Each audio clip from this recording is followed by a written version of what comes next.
In the past, I've had issues where games I played the demo for and really enjoying ended up letting me down immensely. I was an outlier with Indica.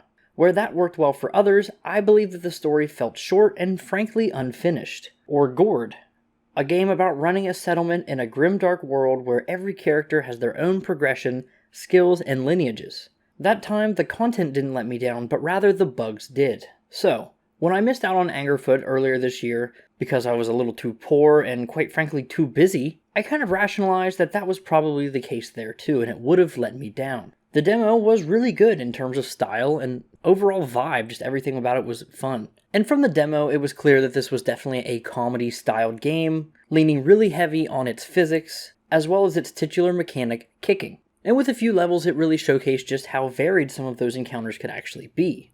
Unfortunately though, I did walk away from that, knowing that the guns did feel pretty clunky and the performance left some to be desired. Fast forward to now, and I did a little retail therapy after getting a mild promotion at work. And I am pleasantly surprised that Angerfoot is everything that I wanted it to be and more. Coming from Devolver Digital, Angerfoot joins a catalog of high-quality games at reasonable prices.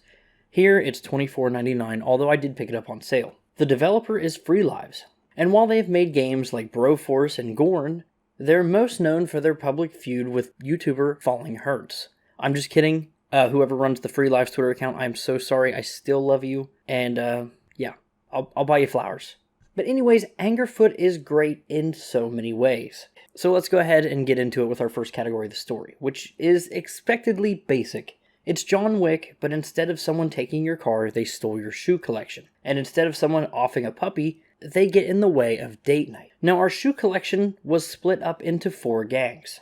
The Violence Gang, the Pollution Gang, the Business Gang, and the Debauchery Gang. And each one of those has their own quirks and mini storylines, and just general tone and overall feel. The real part of the story, if you can even call it that really shines is its comedic timing. Every once in a while, there are these kind of mini levels or interstitials that feature no combat whatsoever, where you can just talk to all forms of riffraff. Your mileage will vary with these areas. I found a lot of the situational humor, comedic timing, and overall fast pace to be relentless with my enjoyment. Even the occasional toilet humor actually felt like it was spread out just enough. Each conversation I engaged with generally got something either chuckle-worthy or at the bare minimum, like a light exhale, like a huh.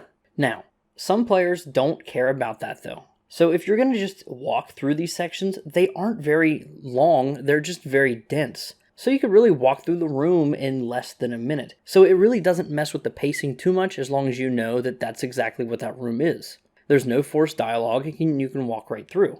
To me, that's really ballsy for the developers to put so much good content on the line for players to just skip. But it also respects the players to opt in to the content that they want to have.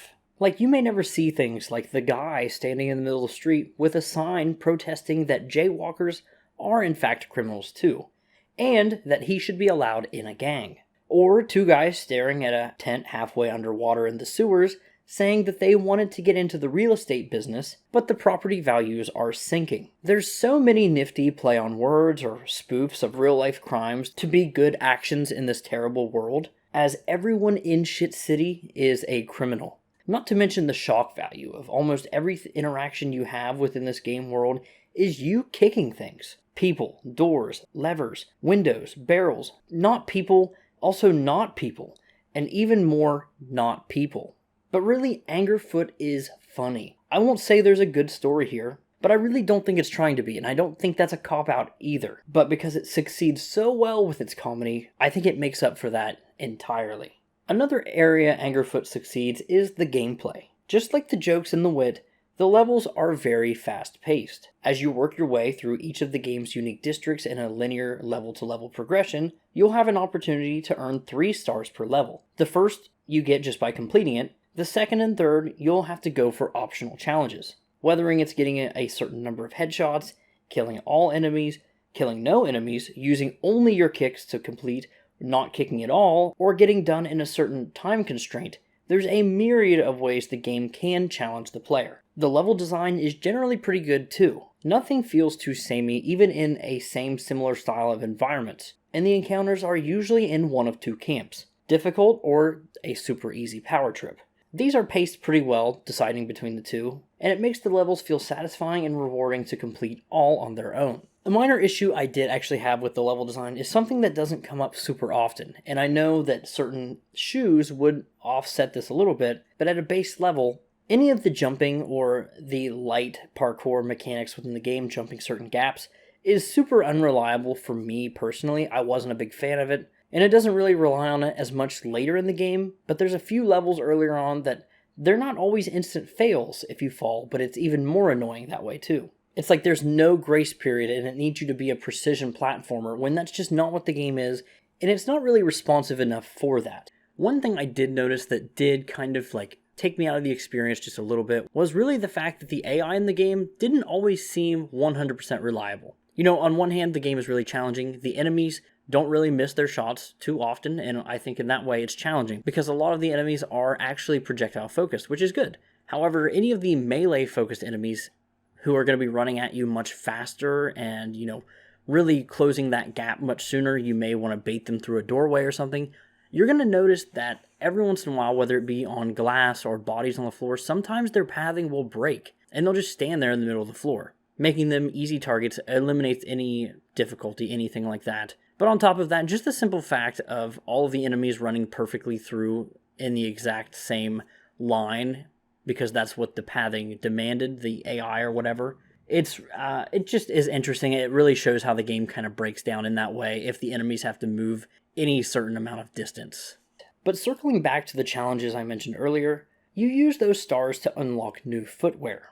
Each shoe grants different perks or abilities to Angerfoot, from a dash to a double jump, exploding enemies, and even Jesus Christ sandals that grant you 1 extra life per level. There's a lot here. And a lot of them are funny in their names too. The only thing we're missing are some Yeezy pods. It's really cool to try different combinations of shoes on the levels. Some challenges also can't be completed until you have the right shoes. So a good reason to go back and replay some of those levels is to get that 100%. But it's the perks like enemies having big heads that synergize so well with the headshot challenges I mentioned earlier.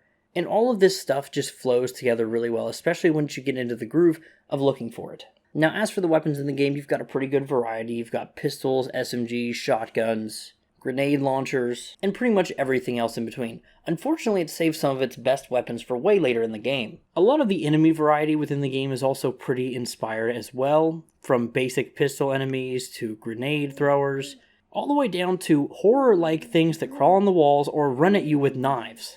And for as much as horror and comedy go together really well, I would actually like to see Free Live's take on a horror game. And that may be my hot take for this video. Overall, the levels feel like something I was trying to avoid throughout the entirety of this video, but I feel like there's no other way to explain it other than saying it's first-person Hotline Miami. You blast into a room, take out as many enemies as you can. Pretty much all but a few are taken out in a single hit, so it really keeps up with that fast-paced nature, and it's all pretty fun. As for the boss fights, I think they can range anywhere from fun and super engaging all the way down to tedious. Some of the boss phases feel like, hey, we have to have 3 phases just for the sake of it. But overall, I really enjoyed it, and I don't think it detracted too much from that for me. But with a playstyle of getting some achievements and not trying to get everything, but trying as hard as I can, to get just under 8 hours of playtime out of this was really good for me, and it's something that if I ever want to chill out and, turn my brain off for, I can always go back to, and for that, I appreciate the game. But on to my final 2 categories. We'll keep it pretty quick.